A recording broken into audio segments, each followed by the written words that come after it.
നമസ്കാരം. ഈ ദിവസത്തെ ഏറ്റവും പ്രധാനപ്പെട്ട വാർത്തകളുമായി വാർത്താസന്ധ്യ ആരംഭിക്കുകയാണ്. എല്ലാ പ്രേക്ഷകർക്കും സ്വാഗതം. ഞാൻ പ്രവിത ലക്ഷ്മി. വിശദമായ വാർത്തകളിലേക്ക്. പഞ്ചാബ് അതിർത്തിയിൽ BSF ജവാൻ പാക് കസ്റ്റഡിയിൽ. അബദ്ധത്തിൽ അന്താരാഷ്ട്ര അതിർത്തി മുറിച്ചുകടന്ന BSF ജവാനെ പാക് റേഞ്ചേഴ്സ് കസ്റ്റഡിയിലെടുത്തുവെന്നാണ് റിപ്പോർട്ട്. ജവാന്റെ മോചനത്തിനായി ഇരുസേനകളും തമ്മിൽ ചർച്ചകൾ ആരംഭിച്ചുവെന്ന വിവരം. ഫിറോസ്പൂരിലെ ഇന്ത്യ പാക് അതിർത്തിയിലാണ് സംഭവം. ബൽറാം നെടുങ്ങാടി കൂടുതൽ വിശദാംശങ്ങളുമായി ചേരുകയാണ് പഹൽഗാമിൽ നിന്ന്. ബൽറാം, ഈ BSF ജവാനെ വിട്ടുകിട്ടാനുള്ള ശ്രമങ്ങൾ ഏത് തരത്തിലാണ് ഇന്ത്യ നടത്തിക്കൊണ്ടിരിക്കുന്നത്? പ്രത്യേകിച്ച് ഇന്ത്യ പാക് ബന്ധം ഏറ്റവും മോശമായ ഒരു സാഹചര്യത്തിലാണ് ഇങ്ങനെ ഒരു സംഭവം കൂടി ഉണ്ടാകുന്നത്.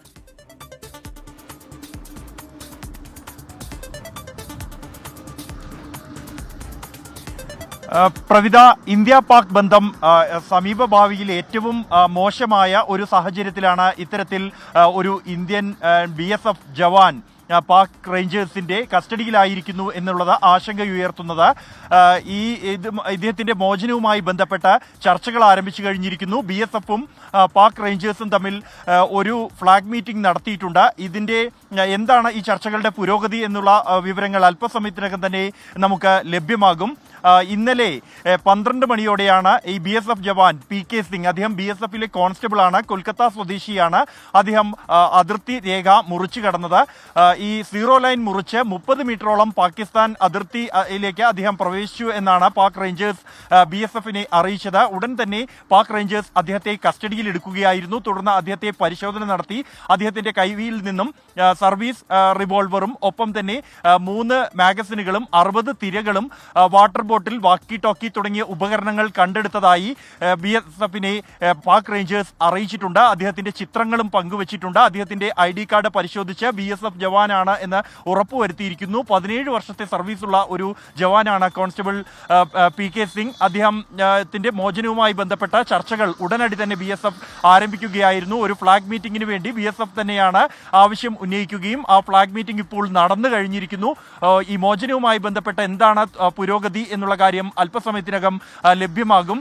ഈ പഹൽഗാം ഭീകരാക്രമണത്തിൽ പാകിസ്ഥാന്റെ പങ്ക് സംബന്ധിച്ച് വ്യക്തമായ തെളിവുകൾ ലഭിച്ച സാഹചര്യത്തിൽ ഇന്ത്യ നടപടികൾ കടുപ്പിച്ച ഒരു പശ്ചാത്തലത്തിലാണ് ഇത്തരത്തിലൊരു BSF ജവാൻ പാക് റേഞ്ചേഴ്സിന്റെ കസ്റ്റഡിയിലാകുന്നത് എന്നുള്ളതാണ് ഏറ്റവും നിർണായകമായ ഒരു കാര്യം എന്നുള്ളത്. അദ്ദേഹത്തിന്റെ മോചനത്തിനായി സാധ്യമായ എല്ലാ നടപടികളും സ്വീകരിക്കുമെന്ന് BSF വ്യക്തമാക്കിയിട്ടുണ്ട്. അതിന്റെ ഭാഗമായാണ് വിവരം അറിയിച്ച ഉടൻ തന്നെ ഫ്ലാഗ് മീറ്റിംഗ് വിളിച്ചിരിക്കുന്നത്. ഇരു വിഭാഗവും തമ്മിൽ ചർച്ചകൾ നടത്തിയിരിക്കുന്നു. സാധാരണ നിലയിൽ ഈ പഞ്ചാബിലെ ഫിറോസ്പൂർ അതിർത്തി എന്നുള്ളത് തീർത്തും സമാധാനപരമായ പ്രശ്നങ്ങളൊന്നും ഇല്ലാത്ത, അതിർത്തി സംഘർഷമില്ലാത്ത ഒരു പ്രദേശമാണ്. അതിർത്തി കടന്ന് മയക്കുമരുന്ന് കടത്ത് അടക്കമുള്ള ഇവിടെ പിടിക്കപ്പെടാറുണ്ട് തുടർച്ചയായി. എങ്കിൽ പോലും ഇന്ത്യ പാക് സൈനികർ തമ്മിൽ ഏറ്റുമുട്ടലോ അത്തരത്തിലുള്ള സംഘർഷ സാഹചര്യങ്ങളോ ഈ പ്രദേശത്ത് കാര്യമായി ഉണ്ടാകാറില്ല. അത്തരം ഒരു പ്രദേശത്താണ് ഇത്തരത്തിൽ 30 മീറ്റർ അതിർത്തി കടന്ന് ഒരു BSF ജവാൻ എത്തി എന്ന് ആരോപിച്ചുകൊണ്ട് പാക് റേഞ്ചേഴ്സ് അദ്ദേഹത്തെ കസ്റ്റഡിയിലെടുത്തിരിക്കുന്നത്. മോചനത്തിനായുള്ള ചർച്ചകൾ സജീവമായി തന്നെ പുരോഗമിക്കുകയാണ്. പ്രവിത. ബൽറാം, പഹൽഗാം ഭീകരാക്രമണവുമായി ബന്ധപ്പെട്ടുള്ള ചർച്ചകൾ രാജ്യത്തുടനീളം നടക്കുകയാണ്. അതിനിടെയാണ് ഇങ്ങനൊരു സംഭവം കൂടി റിപ്പോർട്ട് ചെയ്യപ്പെടുന്നത്. അതുകൊണ്ട് തന്നെ ഇനിയുള്ള മോചനം അതത്ര എളുപ്പമാകുമോ?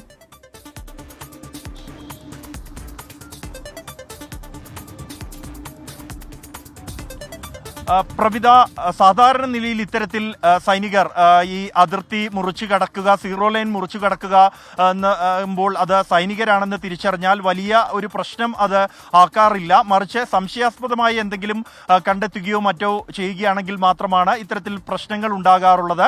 അത് അതിർത്തി മുറിച്ചു കടന്നു എന്നുള്ളത് ഗുരുതരമായ ഒരു പ്രശ്നമാണെങ്കിൽ പോലും സംഘർഷമില്ലാത്ത പ്രദേശങ്ങളിൽ അത് കാര്യമായി മാനിക്കാറില്ല എന്നുള്ളതാണ് യാഥാർത്ഥ്യം പലപ്പോഴും. എന്നാൽ ഈ ഒരു പശ്ചാത്തലമാണ് ഇതിന്റെ ഗൗരവം വർദ്ധിപ്പിച്ചിരിക്കുന്നത്.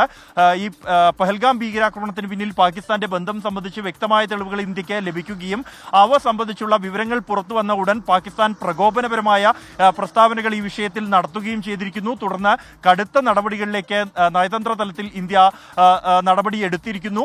ഇതിന് മറുപടിയായി പാകിസ്ഥാനും ചില നടപടികൾ ആരംഭിച്ചിരിക്കുന്നു. ഇത്തരത്തിൽ ഇരു രാജ്യങ്ങളും തമ്മിലുള്ള നയതന്ത്ര ബന്ധം തീർത്തും വഷളായ ഒരു സാഹചര്യമുണ്ട്. ഒപ്പം തന്നെയാണ് തുടർ നടപടികളിലേക്ക് ഇന്ത്യ ആലോചിച്ച് തുടങ്ങിയിരിക്കുന്നു.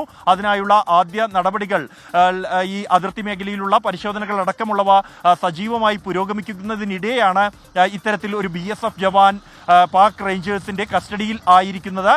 ഈ പഞ്ചാബ് പാകിസ്ഥാൻ അതിർത്തിയിൽ കാര്യമായ പ്രശ്നങ്ങളില്ല, സംഘർഷ മേഖല അല്ലെങ്കിൽ പോലും ഈ സാഹചര്യത്തിന്റെ ഗൗരവം കണക്കിലെടുത്ത് തന്നെയാണ് പാകിസ്ഥാൻ റേഞ്ചേഴ്സ് അദ്ദേഹത്തെ കസ്റ്റഡിയിലെടുത്തിരിക്കുന്നത് എന്നാണ് മനസ്സിലാക്കാൻ കഴിയുന്നത്.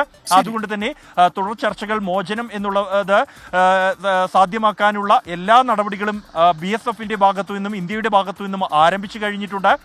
ഇതിൽ പാകിസ്ഥാൻ ഈ നിലപാട് കടുപ്പിക്കുമോ എന്നുള്ളത് ആണ് ഇനി അറിയേണ്ടത്. ഇത് മോചനം വൈകിപ്പിക്കാൻ മാത്രമായിരിക്കും പാകിസ്ഥാൻ ഇക്കാര്യത്തിൽ കഴിയുക. എന്നാൽ തീർത്തും ഇന്ത്യയുടെ സൈനികനാണെന്ന് തിരിച്ചറിഞ്ഞു ID കാർഡോടുകൂടിയാണ് അദ്ദേഹത്തെ കസ്റ്റഡിയിലെടുത്തിരിക്കുന്നത്. അദ്ദേഹത്തിന്റെ കൈവശമുള്ള ആയുധങ്ങളെല്ലാം തന്നെ അദ്ദേഹത്തിന്റെ ഔദ്യോഗികമായ അദ്ദേഹത്തിന് ഈ BSF നൽകിയ ആയുധങ്ങളാണ്. ഇതെല്ലാം തിരിച്ചറിയുമ്പോൾ അന്താരാഷ്ട്ര നിയമങ്ങൾ അനുസരിച്ച് തന്നെ അദ്ദേഹത്തെ കൈമാറണം പാകിസ്ഥാന് എന്നുള്ളതാണ് യാഥാർത്ഥ്യം.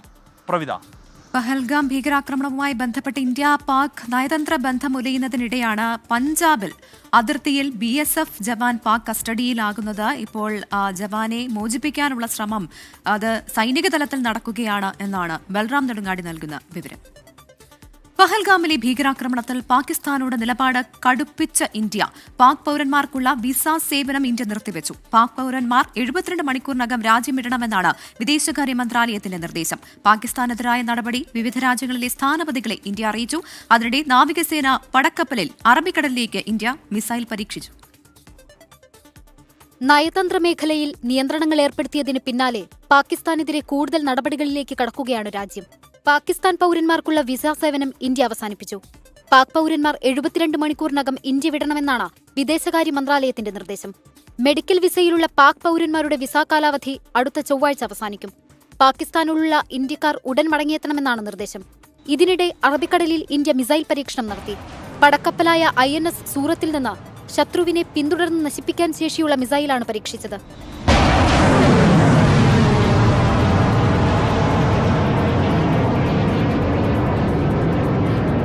പാകിസ്ഥാനെ നയതന്ത്ര തലത്തിൽ ഒറ്റപ്പെടുത്താനുള്ള നീക്കവും ഇന്ത്യ ആരംഭിച്ചു. പാകിസ്ഥാനെതിരായ നടപടി വിദേശ രാജ്യങ്ങളുടെ സ്ഥാനപതിമാരോട് ഇന്ത്യ വിശദീകരിച്ചു. കേന്ദ്ര സർക്കാരിന്റെ ആവശ്യത്തെ തുടർന്ന് പാകിസ്ഥാൻ സർക്കാരിന്റെ ഔദ്യോഗിക എക്സ് അക്കൗണ്ട് ഇന്ത്യയിൽ തടഞ്ഞു. രാഷ്ട്രപതിയെ കേന്ദ്ര ആഭ്യന്തര വിദേശകാര്യമന്ത്രിമാർ സാഹചര്യങ്ങൾ ധരിപ്പിച്ചു. കരസേനാ മേധാവി നാളെ പഹൽഗാം സന്ദർശിക്കും. ഡൽഹിയിലെ പാക് എംബസി വലിയ പ്രതിഷേധങ്ങൾക്കാണ് ഇന്ന് സാക്ഷ്യം വഹിച്ചത്.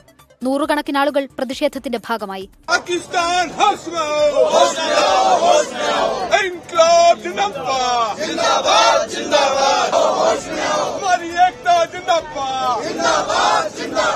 ഇതിനിടെ പാക് എംബസിയിലേക്ക് കേക്കുമായി യുവാവെത്തിയത് സംശയങ്ങൾക്കിടയാക്കി.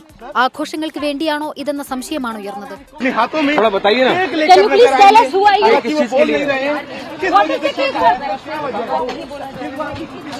അർദ്ധരാത്രിയിൽ ഡൽഹിയിലെ പാക് ഉന്നത നയതന്ത്രജ്ഞൻ സാദ് അഹമ്മദ് വറൈച്ചിനെ വിളിപ്പിച്ചാണ് കേന്ദ്ര സർക്കാർ തീരുമാനം കൈമാറിയത്. നയതന്ത്ര കാര്യാലയത്തിലെ സൈനിക അറ്റാഷകളെ ഉൾപ്പെടെ ഒഴിവാക്കണമെന്ന നിർദ്ദേശമടക്കമാണ് കൈമാറിയത്. പാക് നീക്കങ്ങൾ ഏറെ ജാഗ്രതയോടെയാണ് ഇന്ത്യ നിരീക്ഷിക്കുന്നത്. വിനീത VG 24 ഡൽഹി.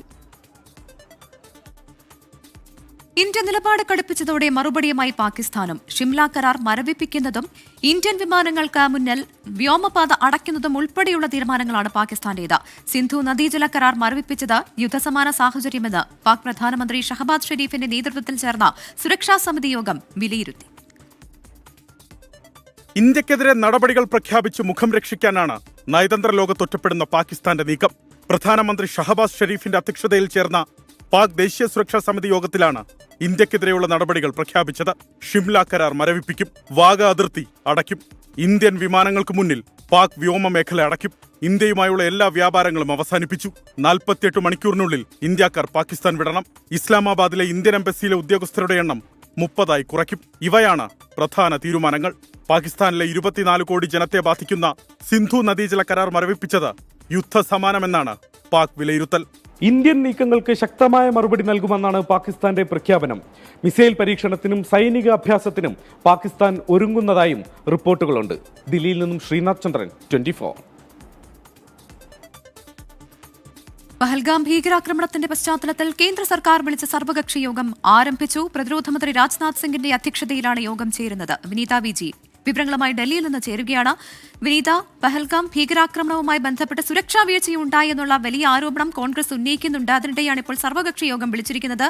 ഈ യോഗത്തിൽ ആരെല്ലാം പങ്കെടുക്കുന്നുണ്ട്? ഒപ്പം തന്നെ എന്തൊക്കെ കാര്യങ്ങൾ സർക്കാർ ധരിപ്പിക്കും വിവിധ രാഷ്ട്രീയ പാർട്ടികളെ? ഒപ്പം മറ്റു വിവരങ്ങളും.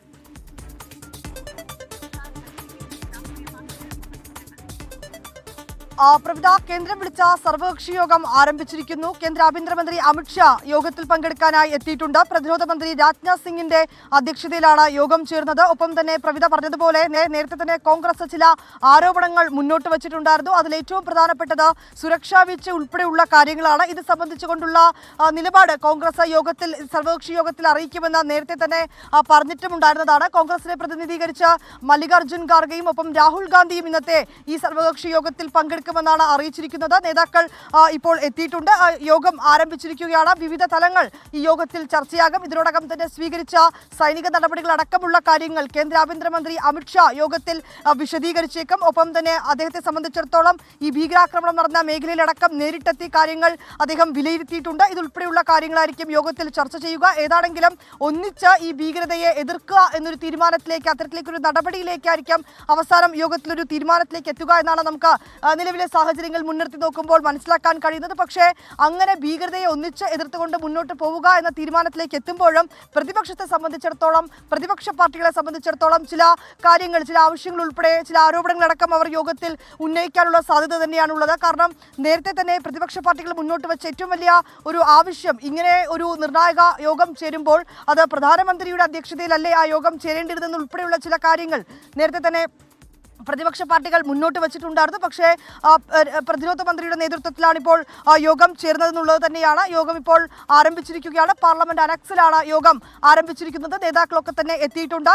എല്ലാ ഈ പഹൽഗാമിലെ നിലവിലെ സാഹചര്യം, ഇതിനോടകം തന്നെ സ്വീകരിച്ച നടപടികൾ ഉൾപ്പെടെയുള്ള കാര്യങ്ങൾ യോഗം ചർച്ച ചെയ്യും. ഒപ്പം തന്നെ ഭീകരതയ്ക്കെതിരെ ഒറ്റക്കെട്ടായി മുന്നോട്ട് പോകുന്നതിനുള്ള നടപടികളും ഇന്നത്തെ യോഗത്തിൽ ഉണ്ടാകും. ശ്രീ വിനീത വിജയാണ് ഡൽഹിയിൽ നിന്ന് വിവരങ്ങൾ നൽകിയത്. പഹൽഗാം ഭീകരാക്രമണത്തിന്റെ പശ്ചാത്തലത്തിൽ കേന്ദ്ര സർക്കാർ വിളിച്ച സർവകക്ഷി യോഗം ആരംഭിച്ചിരിക്കുന്നു. പഹൽഗാം ഭീകരാക്രമണത്തിൽ അന്വേഷണം ഊർജിതമാക്കി ഏജൻസികൾ. വിവിധ അന്വേഷണ ഏജൻസികളും രഹസ്യാന്വേഷണ വിഭാഗം ഉദ്യോഗസ്ഥരും ബൈസരൺ താഴ്വര സന്ദർശിച്ചു. കരസേനാ മേധാവി ഉപേന്ദ്ര ദ്വിവേദി നാളെ ശ്രീനഗറിലെത്തും. ഭീകരർക്ക് വേണ്ടിയുള്ള തിരച്ചിൽ ഊർജിതമായി തുടരുകയാണ്.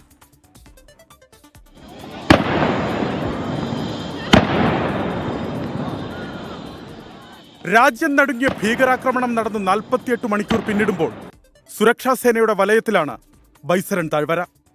ആക്രമണം നടന്ന പിക്നിക് സ്പോട്ടിൽ പോലീസ് കമാൻഡോകളും CRPF ജവാന്മാരുമടക്കം 100 കണക്കിനു പേരെയാണ് വിന്യസിച്ചിരിക്കുന്നത്. പ്രദേശത്തെ ഏജൻസികളുടെ പരിശോധന തുടരുകയാണ്. ഉന്നത IB ഉദ്യോഗസ്ഥരും ജമ്മു കാശ്മീരിലെ പ്രത്യേക സംഘവും ബൈസരണിൽ പരിശോധന നടത്തി. കഴിഞ്ഞ ദിവസം NIA സംഘം പരിശോധന പൂർത്തിയാക്കിയിരുന്നു. കരസേനാ മേധാവി ജനറൽ ഉപേന്ദ്ര ദ്വിവേദി നാളെ ശ്രീനഗർ സന്ദർശിച്ച് സാഹചര്യങ്ങൾ അവലോകനം ചെയ്യും. പാകിസ്ഥാനെതിരായ നടപടികൾ ഇന്ത്യ കടുപ്പിക്കുന്നതിനിടെയാണ് കരസേനാ മേധാവിയുടെ ജമ്മു കാശ്മീർ സന്ദർശനം. താഴ്വരയിൽ ഭീകരർക്കായുള്ള തിരച്ചിൽ ഊർജിതമായി പുരോഗമിക്കുകയാണ്. ഹെലികോപ്റ്ററുകളും ഡ്രോണുകളും മറ്റു സാങ്കേതിക സംവിധാനങ്ങളും ഉപയോഗിച്ചാണ് തിരച്ചിൽ. ബൈസറിനോട് ചേർന്ന വനമേഖലയിൽ മുഴുവൻ സുരക്ഷാ സേന തിരച്ചിൽ തുടരുകയാണ്. ആക്രമണവുമായി ബന്ധപ്പെട്ട 100-ലേറെ പേരെ ഇന്നും ജമ്മു കാശ്മീർ പോലീസ് ചോദ്യം ചെയ്തു. നിരപരാധികളുടെ ജീവനെടുത്ത ഭീകരർക്കെതിരെ കടുത്ത നടപടി വേണമെന്ന ആവശ്യം ജമ്മു കശ്മീരിൽ ശക്തമാകുകയാണ്. ഗ്രൗണ്ട് സീറോയിൽ സുരക്ഷാ സേന സജീവം. ഇന്റലിജൻസ് ഏജൻസികൾ ഉൾപ്പെടെ പ്രദേശത്ത് പരിശോധന നടത്തി. ഭീകരവാദികൾ ഉടൻ പിടിയിലാകും എന്ന ആത്മവിശ്വാസമാണ് ജമ്മു കശ്മീർ പോലീസ് പ്രകടിപ്പിക്കുന്നത്. പഹൽഗാമിൽ നിന്നും ജോഗേഷ് സിംഗിനൊപ്പം ബൽറാം നെടുങ്ങാടി, 24. പഹൽഗാമിൽ ആക്രമണം നടത്തിയ ഭീകരരെ വെറുതെ വിടില്ല എന്ന് പ്രധാനമന്ത്രി നരേന്ദ്രമോദി. ഭീകരവാദികൾക്കും ഗൂഢാലോചന നടത്തിയവർക്കും സങ്കല്പിക്കാൻ കഴിയാത്ത ശിക്ഷ നൽകും. ബീഹാറിലെ പൊതുപരിപാടിയിലാണ് ഭീകരർക്ക് പ്രധാനമന്ത്രിയുടെ താക്കീത്. രാജ്യത്തിന്റെ ആത്മാവിനേറ്റ മുറിവാണ് പെഹൽഗാമിനുണ്ടായതെന്ന് പ്രധാനമന്ത്രി നരേന്ദ്രമോദി പറഞ്ഞു. ഭീകരവാദികൾക്ക് ശക്തമായ തിരിച്ചടി നൽകുമെന്ന മുന്നറിയിപ്പാണ് പ്രധാനമന്ത്രി നൽകിയത്. തീവ്രവാദികൾക്ക് സങ്കല്പിക്കാൻ പോലും കഴിയാത്ത ശിക്ഷ ലഭിക്കും. ഭീകരവാദത്തിന് പിന്തുണ നൽകുന്നവർക്കും തിരിച്ചടി ലഭിക്കും. I say to the whole world, India will identify, track and punish every terrorist and their backers. പാകിസ്ഥാന്റെ പേര് പരാമർശിക്കാതെയായിരുന്നു നരേന്ദ്രമോദിയുടെ പ്രസംഗം. നിരപരാധികളായ സാധാരണക്കാരെ ഭീകരർ എങ്ങനെയാണ് ക്രൂരമായി കൊലപ്പെടുത്തിയതെന്ന് രാജ്യത്തിനറിയാം. ആക്രമണത്തിൽ ഇന്ത്യ ഒറ്റക്കെട്ടായി രോഷം പ്രകടിപ്പിക്കുന്നു. വേദനയുടെ നിമിഷത്തിൽ ഉറ്റവരെ നഷ്ടമായവർക്കൊപ്പമാണ് രാജ്യം. മുഴുവൻ ഭീകരവാദികളെയും മണ്ണിട്ട് മൂടാൻ സമയമായെന്ന് പറഞ്ഞ മോദി ഇന്ത്യയ്ക്കൊപ്പം നിൽക്കുന്ന എല്ലാ രാജ്യങ്ങൾക്കും നന്ദി അറിയിച്ചു. മനുഷ്യത്വത്തിൽ വിശ്വസിക്കുന്ന മുഴുവൻ പേരും ഇന്ത്യയ്ക്കൊപ്പമാണ്. The entire nation is firm in this resolve. Everyone who believes in humanity is with us. I thank the people of various countries and their leaders who have stood with us in these times. ദേശീയ പഞ്ചായത്തി രാജ് ദിനത്തോടനുബന്ധിച്ച് മധുബനിയിൽ സംഘടിപ്പിച്ച ചടങ്ങിലായിരുന്നു പ്രധാനമന്ത്രിയുടെ പ്രതികരണം. പെഹൽഗാമിൽ മരണമടഞ്ഞവർക്ക് ആദരമർപ്പിച്ച് മൗനം ആചരിച്ചതിനു ശേഷമായിരുന്നു നരേന്ദ്രമോദിയുടെ പ്രതികരണം. Research desk 24. Pahalgam ഭീകരാക്രമണത്തിന് ശക്തമായ തിരിച്ചടി നൽകണമെന്ന് കോൺഗ്രസ് പ്രവർത്തക സമിതി യോഗം. ഭീകരാക്രമണത്തിൽ കൊല്ലപ്പെട്ടവർക്ക് ആദരമർപ്പിച്ച് നാളെ രാജ്യവ്യാപകമായി കോൺഗ്രസ് മെഴുകുതിരി മാർച്ച് നടത്തും. ഭീകരാക്രമണത്തിൽ കേന്ദ്ര സർക്കാർ മറുപടി പറയണമെന്നും കോൺഗ്രസ് ആവശ്യപ്പെട്ടു. This cowardly and calculated act of terror, masterminded by Pakistan, is an assault, direct assault on the values of our republic. The deliberate targeting of Hindus was done to inflame passions across the country. We appeal for calm in the face of this grave provocation and reaffirm our collective strength in the face of adversity.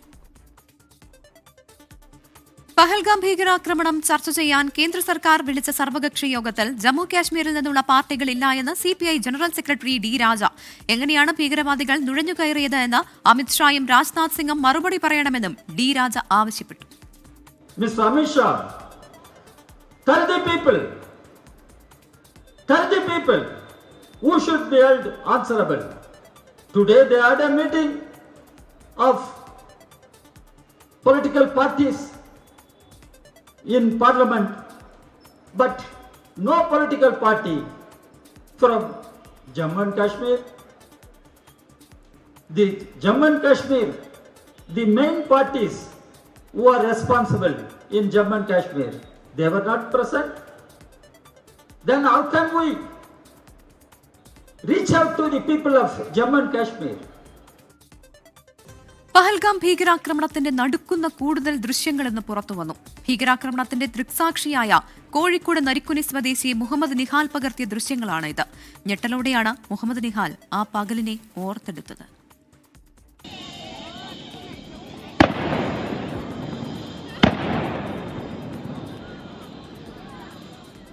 സഹോദരിയും ഉമ്മയും zip ലൈനിൽ പറക്കുന്നതിന്റെ ദൃശ്യങ്ങൾ പകർത്തുകയായിരുന്നു Nihal.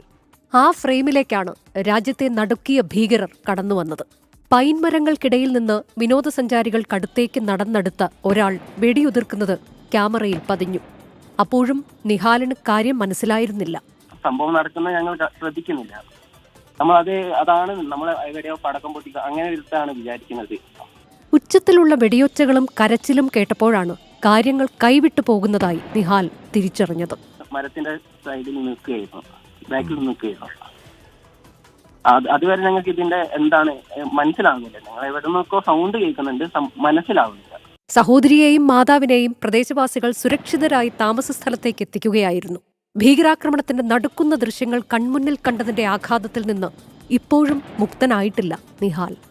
News desk 24. തന്റെ കൺമുന്നിൽ വെച്ച് പിതാവിനെ ഭീകരർ നിറയൊഴിച്ചതിന്റെ നടുക്കത്തിലാണ് കൊല്ലപ്പെട്ട ഇടപ്പള്ളി സ്വദേശി N. രാമചന്ദ്രന്റെ മകൾ ആരതി.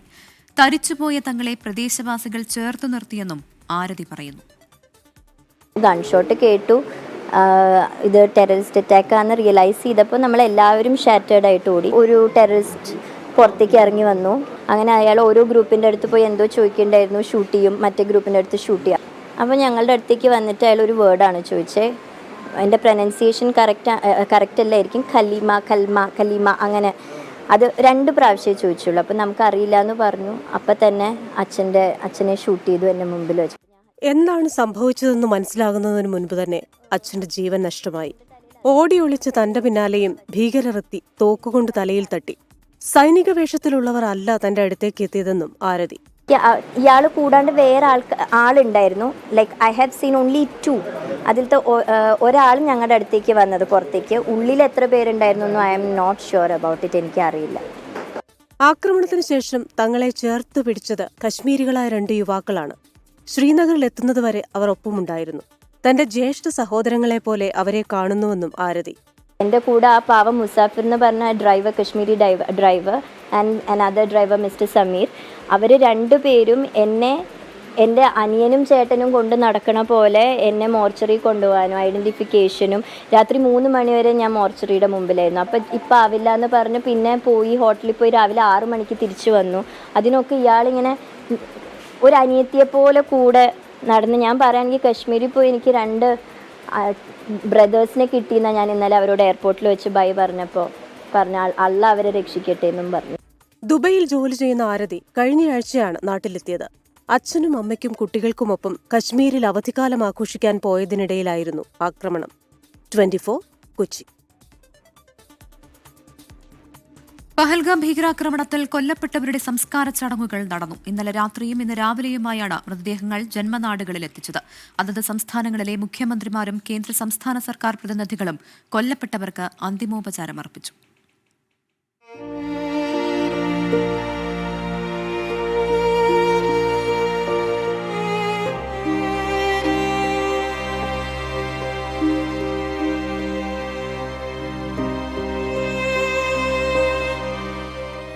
ഉല്ലാസയാത്രയ്ക്കായി ചിരിച്ചുകൊണ്ട് വീട് വിട്ടിറങ്ങിയവരുടെ ചേതനേറ്റ ശരീരമേറ്റുവാങ്ങേണ്ടി വന്നതിൻ്റെ വിറയലിലാണ് ഈ കുടുംബങ്ങൾ.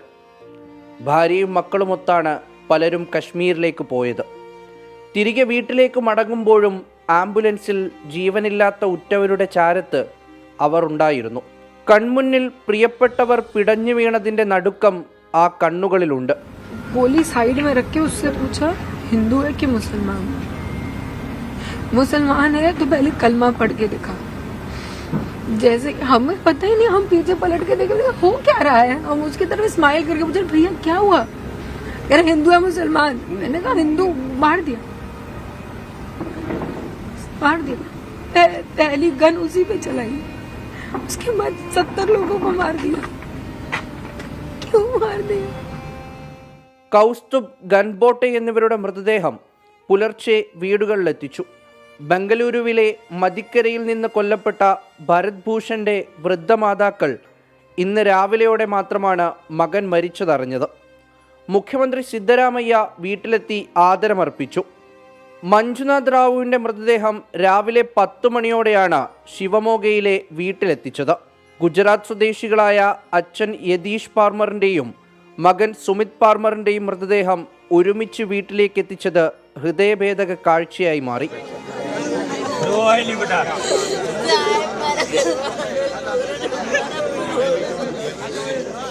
സൂറത്തിൽ നിന്നുള്ള സുരേഷ് കാലാദിയുടെ മൃതദേഹം രാവിലെ സംസ്കരിച്ചു. ഒഡീഷ സ്വദേശി പ്രശാന്ത് സത്പതി, രാജസ്ഥാൻ സ്വദേശി നീരജ് ഉദ്വാനി, അസമിൽ നിന്നുള്ള താഗെ ഹീലങ് എന്നിവരുടെ സംസ്കാര ചടങ്ങുകളും ഇന്ന് നടക്കും. 24 ചെന്നൈ.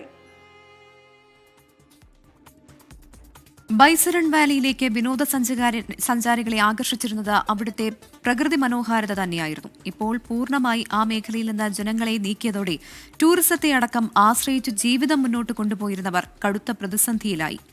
ബൈസരൺ വാലിയിൽ നിന്ന് ബൽറാം നെടുങ്ങാട് തയ്യാറാക്കിയ റിപ്പോർട്ടിലേക്ക്. പഹൽഗാമിലെ ബൈസരൺ വാലിയിലേക്കുള്ള വഴിയിലാണ് ഞാനിപ്പോൾ ഉള്ളത്. ആ ഭീകരാക്രമണം നടന്ന ബൈസരൺ വാലിയിലെ ടൂറിസ്റ്റ് സ്പോട്ടിലേക്കുള്ള പോകുന്ന വഴിയാണ്. ഇവിടെ നമുക്ക് കാണാം ഈ പ്രദേശത്തേക്ക് എന്തുകൊണ്ടാണ് ആളുകൾ ഇത്രത്തോളം ആകർഷിക്കപ്പെട്ട് എത്തിയിരുന്നത് എന്ന് ഈ സ്ഥലത്ത് നിന്നുള്ള ദൃശ്യങ്ങളിൽ നിന്ന് തന്നെ വ്യക്തമാണ്. ഒരു അരുവിക്ക് നടുക്കുള്ള ഒരു വലിയ പാറപ്പുറത്താണ് ഞാനിപ്പോഴുള്ളത്. 2 വശവും അരുവി പിരിഞ്ഞൊഴുകുന്നു. അത് തണുത്തുറഞ്ഞ വെള്ളമാണ്. മുകളിലുള്ള ഹിമാലയൻ പർവ്വത നിരകളിൽ നിന്നുള്ള വെള്ളം അത് ചൂടുതട്ടി ഒഴുകിയെത്തുന്നതാണ്. മുഴുവൻ സമയവും വർഷത്തിൽ ഈ അരുവിയിൽ വെള്ളമുണ്ടാകും. വേനൽക്കാലത്ത് വെള്ളം കൂടുതലായി ഉണ്ടാകും എന്നുള്ളതാണ് ഈ ഒരു അരുവിയിലെ പ്രത്യേകത. രണ്ട് വശത്തുമായാണ് ബൈസരൻ വാലിയിലേക്ക് പോകാനുള്ള വഴികൾ. അത് കുതിരയ്ക്കോ മനുഷ്യന് നടന്നോ മാത്രം പോകാൻ കഴിയുന്ന വഴികളാണ്. രണ്ട് വശവും ചെങ്കുത്തായ മലനിരകൾ. അവിടെ മുഴുവനായും തന്നെ ഉയരത്തിൽ ഉയർന്നു നിൽക്കുന്ന പൈൻമരക്കാടുകളാണ്. ഈ ഒരു കാഴ്ച കാണാനാണ്, ഈ കാഴ്ച ആസ്വദിച്ച് ബൈസരൻ താഴ്വരയിൽ എത്താനാണ് ആളുകൾ ഇവിടേക്ക് എത്തിയിരുന്നത് കഴിഞ്ഞ ദിവസങ്ങളിലെല്ലാം 10,000-കണക്കിന് പേർ. എന്നാൽ ഈ ഒരു ഭീകരാക്രമണം ഈ ഒരു പ്രദേശത്തെ പൂർണ്ണമായും ഇപ്പോൾ ആളൊഴിഞ്ഞ നിലയിലേക്ക് ആക്കിയിരിക്കുന്നു. ഇവരുടെ ഈ പ്രദേശത്ത് ജീവിക്കുന്ന ആളുകളുടെ ജീവിതം വലിയൊരു ചോദ്യചിഹ്നമാക്കിയിരിക്കുന്നു, പ്രതിസന്ധിയിലാക്കിയിരിക്കുന്നു. അതുകൊണ്ട് തന്നെ അന്വേഷണവുമായി പൂർണ്ണമായി സഹകരിച്ച് ഈ ആക്രമണത്തിന് പിന്നിൽ പ്രവർത്തിച്ചവരെ നിയമത്തിന് മുന്നിൽ കൊണ്ടുവന്ന് ശിക്ഷിക്കപ്പെടണം എന്നുള്ളത് തങ്ങളുടെ ആവശ്യമാണ് എന്നുള്ളതാണ് ഈ നാട്ടുകാരുടെ നിലപാട്. ബൈസരനിൽ നിന്നും ജോഗേഷ് സിംഗിനൊപ്പം ബൽറാം നെടുങ്ങാടി, 24. ഇനി മറ്റ് പ്രധാനപ്പെട്ട വാർത്തകളിലേക്ക് കടക്കുന്നു. ഫ്രാൻസിസ് മാർപ്പാപ്പയ്ക്ക് അന്തിമോപചാരം അർപ്പിക്കാൻ വത്തിക്കാനിലെ സെന്റ് പീറ്റേഴ്സ് ബസലിക്കയിലേക്ക് ഒഴുകിയെത്തി 10,000. വിശ്വാസി പ്രവാഹം കണക്കിലെടുത്ത് റോമിൽ റെയിൽ വിമാന സർവീസുകൾ വിപുലമാക്കിയിട്ടുണ്ട്. ശനിയാഴ്ച നടക്കുന്ന സംസ്കാര ചടങ്ങുകൾ വരെ സെന്റ് പീറ്റേഴ്സ് ബസലിക്കയിൽ മൃതദേഹം സൂക്ഷിക്കും. US പ്രസിഡന്റ് ഡൊണാൾഡ് ട്രംപ് അടക്കം ലോക നേതാക്കൾ ശനിയാഴ്ച നടക്കുന്ന സംസ്കാര ചടങ്ങിൽ പങ്കെടുക്കും. ഏകദേശം 2 ലക്ഷം പേർ സംസ്കാര ശുശ്രൂഷകളിൽ പങ്കെടുക്കുമെന്നാണ് വിവരം. വത്തിക്കാനിലെ സെന്റ് പീറ്റേഴ്സ് ബസലിക്കയിലെത്തി കാലം ചെയ്ത ഫ്രാൻസിസ് മാർപ്പാപ്പയ്ക്ക് അന്തിമോപചാരം അർപ്പിച്ച NK പ്രേമചന്ദ്രൻ MP.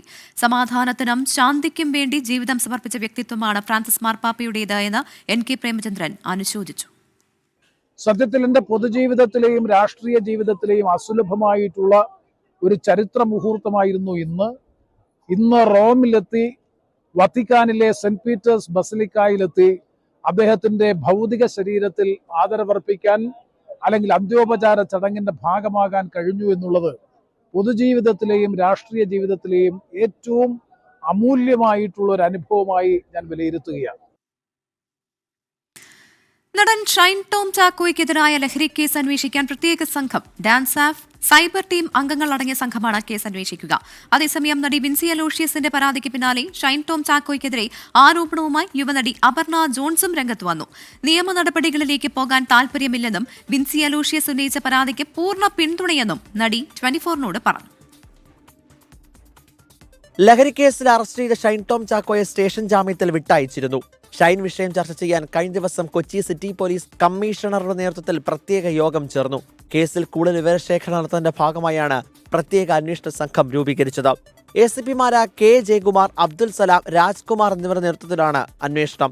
നഗരത്തിലെ പ്രധാന ലഹരി വ്യാപാരിയുമായുള്ള ഗൂഗിൾ പേ ഇടപാടുകളിലടക്കം വ്യക്തത വരുത്തുക എന്നതാണ് അന്വേഷണ സംഘത്തിന്റെ ലക്ഷ്യം. അതേസമയം സൂത്രവാക്യം സിനിമാ ലൊക്കേഷനിൽ നടൻ ഷൈൻ ടോം ചാക്കോയുടെ പെരുമാറ്റം അസഹനീയമായിരുന്നുവെന്ന് നടി അപർണ ജോൺസ്.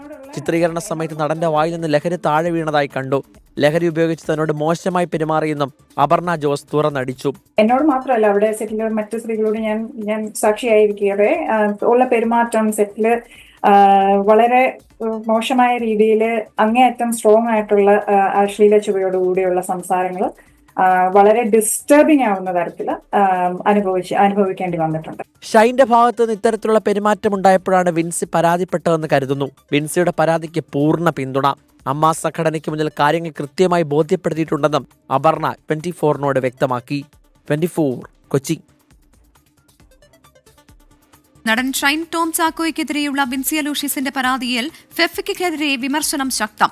ലഹരിക്കെതിരെ ശക്തമായ നിലപാട് സ്വീകരിക്കണമെന്ന് പറഞ്ഞവർ മണിക്കൂറുകൾ കൊണ്ട് നിലപാട് മാറ്റിയെന്ന് നിർമ്മാതാവ് G. സുരേഷ് കുമാർ കുറ്റപ്പെടുത്തി. എന്നാൽ ആരോപണങ്ങൾ പച്ചക്കള്ളമെന്നാണ് 24നോട് FEFKA general secretary B. Unnikrishnan പ്രതികരിച്ചത്. സൂത്രവാക്യം സിനിമ ICC യോഗത്തിൽ ഷൈൻ ടോം ചാക്കോയും വിൻസി അലോഷ്യസും തമ്മിലുള്ള പ്രശ്നം ഒത്തുതീർപ്പിലേക്കെന്ന സൂചനകൾ പുറത്തുവരുന്നതിനിടയിലാണ് ഫെഫ്കയ്ക്കെതിരായുള്ള വിമർശനം ശക്തമാകുന്നത്. ഷൈൻ ടോം ചാക്കോയെ വിളിച്ചു വരുത്തി സംസാരിച്ചതിന് ശേഷമായിരുന്നു കഴിഞ്ഞ ദിവസം ഫെഫ്ക ഭാരവാഹികളുടെ വാർത്താ സമ്മേളനം. ഷൈൻ ടോം ചാക്കോയുടെ കാര്യങ്ങൾ തീരുമാനിക്കാനും നിലപാടുകൾ സ്വീകരിക്കാനും എന്ത് അധികാരമെന്ന് film chamber general secretary Saji Nandiyattu. Trade union അല്ലേ, അവരെന്താണ് നിർമ്മാതാക്കളെ ഞങ്ങളുടെ ഈ സൂത്രവാക്യത്തിന് നിർമ്മാതാവിന് വിളിച്ച് അവര് എക്സ്പ്ലനേഷൻ ചോദിച്ചായിരുന്നു. അന്ന് കണ്ടല്ലേ ഷൈൻ ടോം ചാക്കോയുടെ കൂടെ അവനും ഉണ്ടായിരുന്നല്ലോ. അതുപോലെ ഷൈൻ ടോം ചാക്കയെ വിളിച്ച് എക്സ്പ്ലനേഷൻ ചോദിച്ചു. അതിന്റെ ആവശ്യം അവർക്ക് തന്നെ അവരുടെ ഏരിയ അല്ല അത്. ലഹരിക്കെതിരെ ശക്തമായ നിലപാട് സ്വീകരിക്കണമെന്ന് പറഞ്ഞവർ മണിക്കൂറുകൾ കൊണ്ട് നിലപാട് മാറ്റിയെന്ന് പ്രൊഡ്യൂസേഴ്സ് അസോസിയേഷൻ ഭാരവാഹി ജി സുരേഷ് കുമാർ. നമ്മുടെ ഓഫീസിൽ വന്ന് സംസാരിച്ചിട്ട് പോയിട്ട് 24 മണിക്കൂറിനകത്ത് അവരുടെ നിലപാട് മാറ്റിയിട്ട് വേറെ രീതിയിൽ അയാളെ ഒരു ചാൻസും കൂടെ കൊടുക്കണം എന്ന് പറയാൻ, അങ്ങനെ സ്വന്തമായിട്ട് തീരുമാനം എടുക്കാൻ അവർക്ക് പറ്റുമെങ്കിൽ അവർ തീരുമാനം എടുത്തോട്ടെ. ഞങ്ങളുടെ തീരുമാനം ഞങ്ങൾ എടുത്തോളാം. ഇതിനിടയിൽ എതിർപ്പ് ശക്തമാക്കിക്കൊണ്ടുള്ള മോണിറ്ററിംഗ് കമ്മിറ്റി അംഗങ്ങളുടെ പ്രതികരണവും പുറത്തുവന്നു. പ്രൊഡ്യൂസേഴ്സ് അസോസിയേഷൻ വാട്സ്ആപ്പ് ഗ്രൂപ്പിലായിരുന്നു ഫിലിം ചേംബർ മോണിറ്ററിംഗ് കമ്മിറ്റി അംഗം റാണി ശരൺ തുറന്നടിച്ചത്. ഒരു വ്യവസ്ഥ ഒരു സ്ഥാനത്തിൽ ഉണ്ടാക്കി വെക്കുമ്പോൾ അത് ചിലപ്പോൾ ഒരു പക്ഷേ ഈ ഒറ്റവശം മാത്രം നോക്കി ഇത് മാത്രമാണ് ശരി, ലോകത്തിന്റെ മറ്റേ ഭാഗം മുഴുവൻ ഇരുട്ടാണെന്ന് വിചാരിക്കുകയും അത് മാത്രം ശരിയെന്ന് സ്വയം പഠിച്ചും ചുറ്റുള്ളവരെ പഠിപ്പിക്കാനും ശ്രമിക്കുന്നവർക്ക് അത് എത്രത്തോളം മനസ്സിലാവുമെന്ന് എനിക്കറിയില്ല. ബി ഉണ്ണികൃഷ്ണനെതിരെയല്ല സംസാരിച്ചതെന്നും ഓഡിയോ ക്ലിപ്പ് എങ്ങനെ പുറത്തു വന്നു അറിയില്ലെന്നും റാണി ശരൺ 24നോട്. അത് ഞങ്ങളുടെ മോണിറ്ററിംഗ് കമ്മിറ്റിയിലും ഹെൽത്തി ആയിട്ടുള്ള ഡിസ്കഷൻസ് നടക്കാറുണ്ട്. കാരണം ഞങ്ങൾ എല്ലാവരും ഉണ്ടല്ലോ അവിടെ. അപ്പോൾ അവിടെ ഡിസ്കഷൻസ് നടക്കാറുണ്ട്. അതുപോലെ ഇത് വന്നിട്ടുള്ളത് ഞങ്ങളുടെ വേറൊരു പ്രൊഡ്യൂസർ ഗ്രൂപ്പിലാണ്. അപ്പോൾ ആ ഗ്രൂപ്പിൽ ഇങ്ങനെ സജിയേട്ടൻ ഇതിനെ സംബന്ധിച്ചൊരു മെസ്സേജ് ഇട്ട സമയത്തും പിന്നെ മറ്റ് ഡയറക്ടേഴ്സും പ്രൊഡ്യൂസേഴ്സും ഒക്കെ ഇടുന്നുണ്ടായിരുന്നു. അപ്പോൾ അതിനോടനുബന്ധിച്ച് ഞാൻ സാധാരണ ഒന്നിനും ഇങ്ങനെ റെസ്പോണ്ട് ചെയ്യുന്ന ഒരാളല്ല. ആരോപണങ്ങൾ പച്ചക്കള്ളമെന്ന് FEFKA general secretary B Unnikrishnan. ചുമതലയുള്ള പ്രൊഡ്യൂസർ അസോസിയേഷൻ അറിയിക്കുന്ന മുറയ്ക്ക് അത് എന്ത് തന്നെയായാലും അതിനോടൊപ്പമായിരിക്കും ഫെഫ്ക എന്ന് അന്ന് ആ പത്രസമ്മേളനത്തിൽ തന്നെ പറഞ്ഞതാണ്. പിന്നെ എങ്ങനെയാണ് ഇത് ഫെഫ്ക അട്ടിമറിക്കുന്നതായി ആരോപണം ഉയരുന്നതെന്ന് എനിക്കറിയില്ല. അത്തരം ആരോപണങ്ങളെ ഞങ്ങൾ തള്ളിക്കളയുന്നു. അതിനെ യാതൊരു തരത്തിലുള്ള പരിഗണനയും കൊടുക്കാൻ ഉദ്ദേശിക്കുന്നില്ല. ഐസി റിപ്പോർട്ട് പുറത്തുവന്നതിന് ശേഷം നടനെതിരെ എന്ത് നടപടികൾ സിനിമാ സംഘടനകൾ സ്വീകരിക്കുമെന്ന ചോദ്യം ബാക്കി നിൽക്കെയാണ് സംഘടനകൾ തമ്മിലുള്ള വാദപ്രതിവാദം. 24 കൊച്ചി. പഹൽഗാം ഭീകരാക്രമണവുമായി ബന്ധപ്പെട്ട് കേന്ദ്രം വിളിച്ച സർവകക്ഷി യോഗം ഇപ്പോഴും പുരോഗമിക്കുകയാണ്. എസ് ജയശങ്കർ, അമിത് ഷാ, കിരൺ റിജിജു, മല്ലികാർജ്ജുൻ ഖർഗെ, രാഹുൽ ഗാന്ധി തുടങ്ങിയവർ യോഗത്തിൽ പങ്കെടുക്കുന്നുണ്ട്. ഒപ്പം 2 മിനിറ്റ് മൗനം ആദരിച്ച ശേഷമാണ് യോഗം ആരംഭിച്ചത് എന്ന് ഡൽഹിയിൽ നിന്ന് വിനിത വിജി പങ്കുവയ്ക്കുന്ന വിവരം. കോട്ടയം ഇരട്ടക്കൊലക്കേസിൽ പ്രതി അമിത് ഉറാങ് കൊല്ലാൻ ലക്ഷ്യം വെച്ചത് വിജയകുമാറിനെ മാത്രമെന്ന് പോലീസ്. ശബ്ദം കേട്ട് ഭാര്യ ഉണർന്നതുകൊണ്ടാണ് ഏരയെ കൊന്നതെന്ന് പ്രതി മൊഴി നൽകി.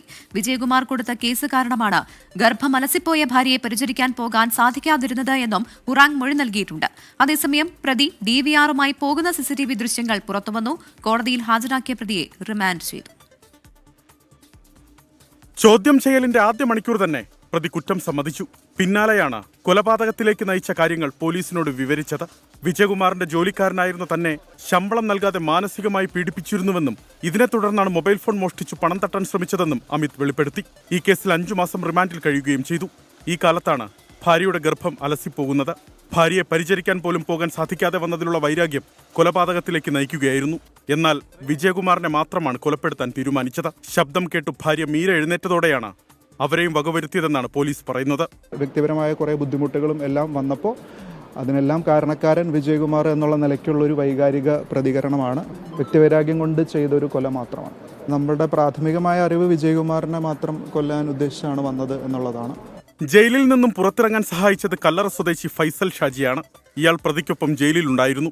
ഇവർക്ക് വേണ്ടിയുള്ള പണം പ്രതിയുടെ അമ്മ നാട്ടിൽ നിന്ന് അയച്ചു നൽകി. അതൊരു പരിചയമില്ലാത്ത 2 സ്ത്രീകളാണ് അമിത് ഉറാങ്ങിന് വേണ്ടിയിട്ട് ജാമ്യം നിന്നത്. അവരെക്കുറിച്ചുള്ള വിവരങ്ങൾ ഞങ്ങൾ ശേഖരിക്കുന്നുണ്ട്. അതേസമയം കുറ്റകൃത്യം നടത്താൻ പോകുന്നതിന്റെയും കൊലപാതകം നടത്തിയ ശേഷം DVR ഉപേക്ഷിക്കാൻ പോകുന്നതിന്റെയും CCTV ദൃശ്യങ്ങളും പുറത്തുവന്നു.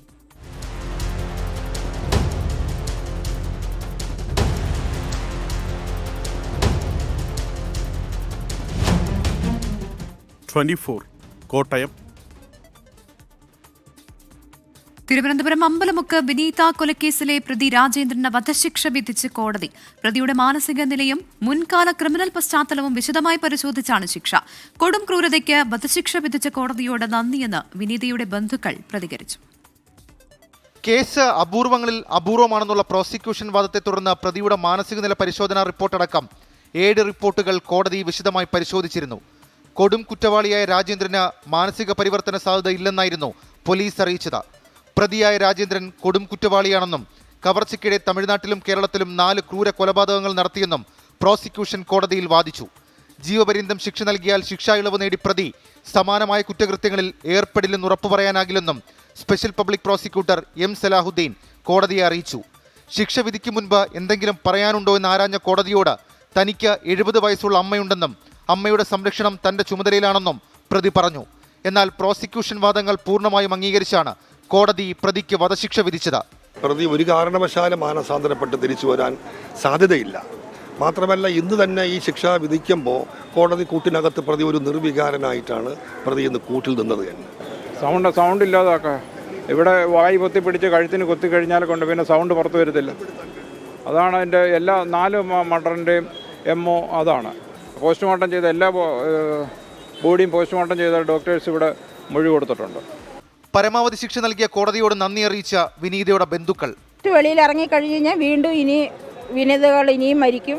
അക്ഷയ് കുമാറിനെ പോലുള്ള ഇനിയും പിള്ളേർ അനാഥയാകപ്പെടും. അപ്പോൾ അതിനെക്കാട്ടിലും വധശിക്ഷ കിട്ടിയത് ഏറ്റവും കൂടുതൽ സന്തോഷമുണ്ട്. 2022 ഫെബ്രുവരി 6 തിരുവനന്തപുരം നഗരത്തെ നടുക്കിയ കൊലപാതകം നടന്നത്. അലങ്കാര ചെടി വിൽപ്പന സ്ഥാപനത്തിലെ ജീവനക്കാരിയായിരുന്ന വിനീതയുടെ കഴുത്തിൽ കിടന്ന സ്വർണ്ണമാല മോഷ്ടിക്കാനാണ് തമിഴ്നാട് തോവാള സ്വദേശി രാജേന്ദ്രൻ കൊലപാതകം നടത്തിയത്. തമിഴ്നാട്ടിൽ ഒരു കുടുംബത്തിലെ 3 പേരെ കൊലപ്പെടുത്തി ജാമ്യത്തിൽ കഴിയുമ്പോഴാണ് തിരുവനന്തപുരത്തും കൊലപാതകം നടത്തിയത്. തിരുവനന്തപുരം 7ാം അഡീഷണൽ ജില്ലാ സെഷൻസ് ജഡ്ജി പ്രസൂൺ മോഹനാണ് വധശിക്ഷ വിധിച്ചത്. തമിഴ്നാട്ടിൽ 3, കേരളത്തിൽ 1, 4 കൊലപാതകങ്ങളിലും പ്രതി രാജേന്ദ്രൻ്റേത് സമാനമായ മോഡ് ഓഫ് ഓപ്പറാൻഡി. ആ ക്രൂരത കണക്കിലെടുത്താണ് കോടതി വധശിക്ഷ വിധിച്ചത്. ഷഫീദ് റൌത്തർ, 24 തിരുവനന്തപുരം. 24 കണക്റ്റും കെ ചിറ്റിലപ്പള്ളി ഫൗണ്ടേഷനും ചേർന്ന് 100 വീട് പദ്ധതിയിൽ ഉൾപ്പെടുത്തി നിർമ്മിച്ച വീടിന്റെ താക്കോൽ ദാനം തിരുവനന്തപുരം ഒറ്റശേഖരമംഗലത്ത് നടന്നു. പേരക്കുട്ടിയുമായി ചോർന്നൊലിക്കുന്ന വീട്ടിൽ അന്തിയുറങ്ങിയ നിർമ്മലയ്ക്കാണ് അടച്ചുറപ്പുള്ള വീടൊരുങ്ങിയത്. 24 എക്സിക്യൂട്ടീവ് എഡിറ്റർ KR ഗോപികൃഷ്ണൻ താക്കോൽ ദാനം നിർവഹിച്ചു.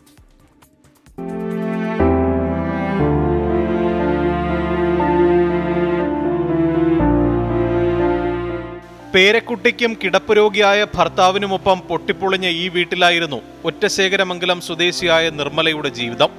24 കണക്റ്റും ചിറ്റിലപ്പള്ളി ഫൗണ്ടേഷനും ചേർന്ന് നിർമ്മിക്കുന്ന 100 വീടുകളിലൊന്ന് നിർമ്മലയ്ക്ക് ലഭിച്ചതോടെ ആ ജീവിതത്തിൽ പുതിയ വെളിച്ചമെത്തി.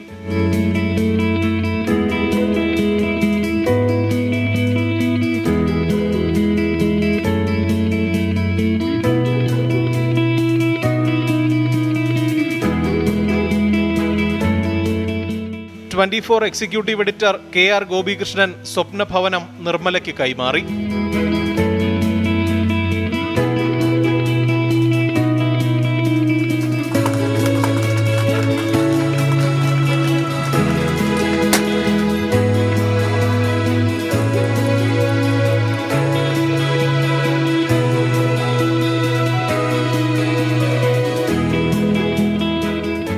പ്രതീക്ഷ ഇക്കാര്യത്തിൽ ഇപ്പോൾ കെ ചിറ്റിലപ്പള്ളി ഫൗണ്ടേഷനുമായി ചേർന്ന് 24 കണക്റ്റ് നിർമ്മിച്ച് നൽകുന്ന 100 വീടുകൾ നിർമ്മിച്ച് നൽകും നിർധനരായ ജനങ്ങൾക്ക് എന്നതായിരുന്നു വാഗ്ദാനം. അതിലെ 7ാമത്തെ വീടാണ് തിരുവനന്തപുരം ജില്ലയിൽ ഇപ്പോൾ പൂർത്തിയായിരിക്കുന്നത്. തിരുവനന്തപുരം ജില്ലയ്ക്കായിട്ട് 5 വീടുകളാണ് നമ്മൾ നിർമ്മിച്ച് നൽകുന്നത്. നിർമ്മലയെക്കുറിച്ച് നമുക്കറിയാം, ഈ നാട്ടുകാർക്കെല്ലാം അറിയാം. വലിയ ജീവിതത്തിൽ വലിയ സമരങ്ങളും ക്ലേശങ്ങളും ഒക്കെ അനുഭവിച്ച് അവർ വലിയ ബുദ്ധിമുട്ടിലായിരുന്നു. അപ്പോൾ നമുക്ക് ഏറ്റവും ആദ്യം ആവശ്യമുള്ളത് കെട്ടുറപ്പുള്ള ഒരു വീടാണ്, വാസസ്ഥലമാണ്. അപ്പോൾ അതാണ് ഈ ഒരു സ്വപ്ന സാക്ഷാത്കാരം പോലെ ഇപ്പോൾ സാധിച്ചിരിക്കുന്നത്. അപ്പോൾ ഇനി ഈ ജീവിത സമരത്തെ ധൈര്യത്തോടുകൂടി നിർമ്മലയ്ക്ക് നേരിടാൻ, അതിനെ അതിജീവിക്കാനും കഴിയും ഈ വീട് ആയതോടുകൂടി എന്ന് നമ്മൾ പ്രതീക്ഷിക്കുന്നു. പിന്തുണച്ചവർക്ക് നന്ദി പറഞ്ഞ നിർമ്മല. ഒത്തിരിയേറെ സന്തോഷമുണ്ട് എനിക്ക് ഈ വീട്. ഇനി ഞാനിന്നിരുന്ന് ചത്തുപോയാലും എൻ്റെ കൊച്ചുമ നല്ലതായിട്ട് കിടക്കുമല്ലോ. അപ്പോൾ ഒരു അനാഥയാണ്, അതുകൊണ്ട് അതൊരു വിഷമം ഉണ്ട്. ഇനി അവൻ കയറി കിടക്കും, ഞാൻ ഇന്ന് നഷ്ടപ്പെട്ടു പോയ എന്നൊരു ചിന്തയുണ്ട്. 24 കണക്റ്റും ചിറ്റിലപ്പള്ളി ഫൗണ്ടേഷനും ചേർന്ന് തിരുവനന്തപുരത്ത് നിർമ്മിക്കുന്ന 5 വീടുകളിൽ ആദ്യത്തേതാണ് നിർമ്മലയ്ക്ക് ലഭിച്ചത്. മറ്റു വീടുകളുടെ നിർമ്മാണവും അന്തിമഘട്ടത്തിലാണ്. 24 തിരുവനന്തപുരം. വാർത്തകൾ തുടരുന്നു. റഷ്യൻ കൂലിപ്പട്ടാളത്തിൽ ചേർന്ന മലയാളി യുവാവിന് മോചനം. യുദ്ധത്തിൽ ഗുരുതര പരുക്കേറ്റ് ചികിത്സയിലായിരുന്ന ജെയിൻ കുര്യനെ വിട്ടയച്ചു. ഏറെ വികാരനിർഭരമായാണ് വീട്ടിലെത്തിയ ജെയിനെ കുടുംബാംഗങ്ങൾ സ്വീകരിച്ചത്. യുദ്ധത്തിൽ കൊല്ലപ്പെട്ട ബന്ധു ബിനിലിന്റെ മൃതദേഹം നാട്ടിലെത്തിക്കാൻ അടിയന്തര ഇടപെടൽ വേണമെന്ന് കുടുംബാംഗങ്ങൾ ആവശ്യപ്പെട്ടു. ജെയിൻ കുര്യനെ മോസ്കോയിലെ ആശുപത്രിയിൽ നിന്നും ഇന്ന് രാവിലെ 5 മണിയോടെയാണ് ഡൽഹിയിലെത്തിച്ചത്. മലയാളി അസോസിയേഷൻ ടിക്കറ്റിനായി സഹായിച്ചാണ് ഡൽഹിയിലേക്കെത്തിയത്. പിന്നാലെ ഫോണിൽ കുടുംബത്തെ ബന്ധപ്പെട്ട ജെയിൻ തന്നെയാണ് മോചന വിവരം അറിയിച്ചത്. വീട്ടിലെത്തിയ ജെയിനെ കണ്ടതും സങ്കടം അടക്കിപ്പിടിക്കാനായില്ല കുടുംബാംഗങ്ങൾക്ക്.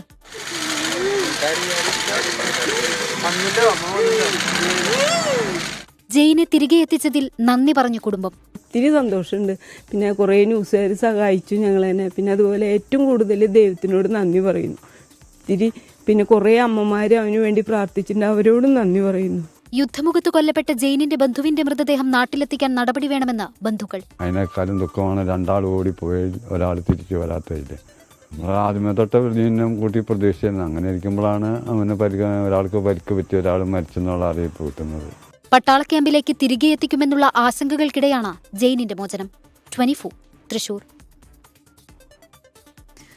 പുതിയ സിനിമാ റിലീസുകൾ അറിയിക്കാൻ ഇപ്പോൾ നവമാധ്യമങ്ങളാണ് പ്രധാനമായും പ്രയോജനപ്പെടുത്തുന്നത്.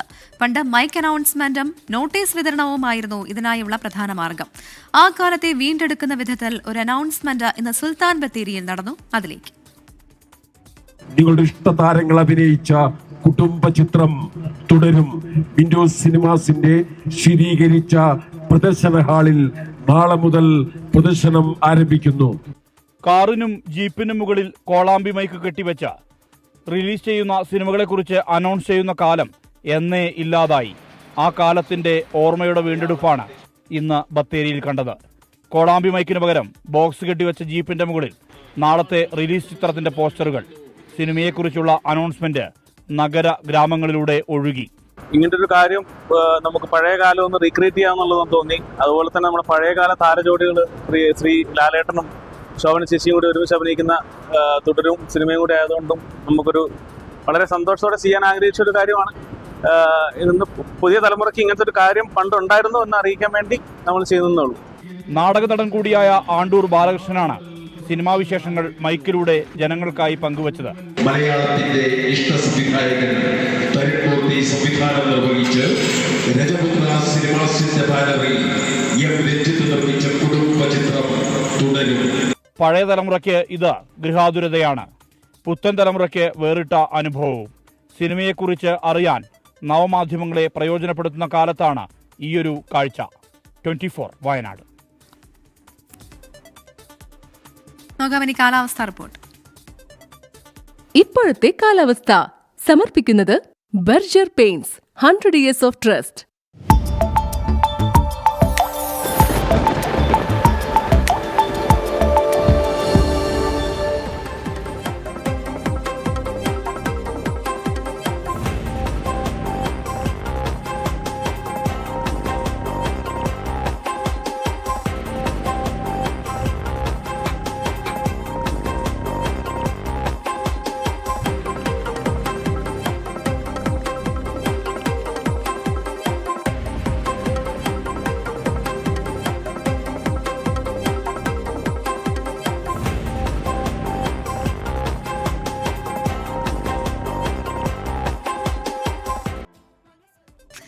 ഇതോടെ വാർത്താസന്ധ്യയുടെ സമയം ഇവിടെ പൂർണ്ണമാകുന്നു.